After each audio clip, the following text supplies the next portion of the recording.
Jour de compétition.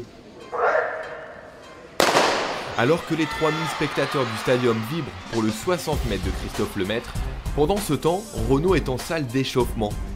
Aujourd'hui, il saute à la maison et il part grand favori du concours. Largement au-dessus du lot, il annonce d'emblée qu'il vise le titre plus que la performance. S'il faut faire 5,70 pour gagner, ça sera 70. S'il faut faire 90, il faudra aller chercher 90. Là, il ne faut pas oublier qu'il y en a 10 qui font 5,30 et donc ça veut dire que je vais attendre entre 1 heure, 1 heure et demie au minimum avant de faire ma première barre. Fait rarissime, il partage l'affiche avec un certain Valentin Lavillenie.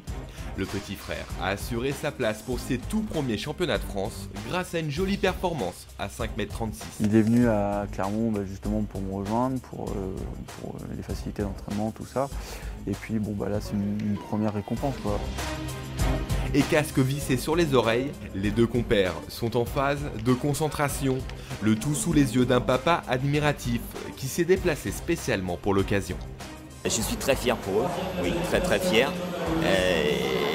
Et puis pour moi aussi, parce qu'en tant que formateur, je pense que j'ai bien réussi. Alors soit c'est génétique, et puis à la limite, il faudrait que la science me dise pourquoi j'ai fait 2 champions. Ou je pense que peut-être c'est quand même il y a du travail derrière qui a été intéressant. 15 h.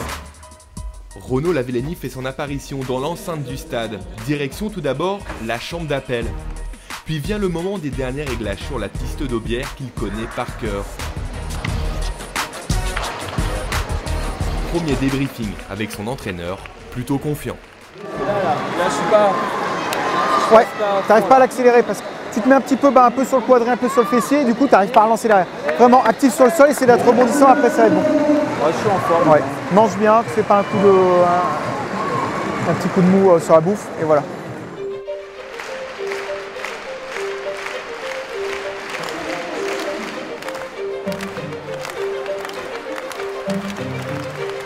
Le concours débute enfin. Renaud ne nous a pas menti. Comme prévu, il prend son mal en patience et assiste passivement au début des hostilités. On est au championnat de France, donc c'est normal, il y a des gros écarts. Et avec une première barre qui va être autour de 5 m, 5 m 20, moi je vais faire mon entrée au minimum à 5,50 et à 5,50 il y aura déjà beaucoup d'éliminés, quoi. Donc c'est comme ça, c'est le saut à la perche, c'est comme ça, il faut attendre que les autres soient éliminés pour que la barre monte. Parmi les premiers concurrents à s'élancer, c'est l'hécatombe, à l'image du très expérimenté Romain Ménil pour qui le concours tourne au cours. Avec 3 échecs à 5,55 m. Finalement, Renaud entre dans le concours avec une première barre à 5,55 m qu'il franchit sans forcer. Une hauteur suffisante pour casser net tout espoir chez la concurrence. Lui-même étonné de la situation, il se retrouve déjà seul en lice. Je pensais que ça aurait été plus dur que ça. Hein? Je pensais que ça aurait été plus dur que ça. Un seul saut. Un seul saut.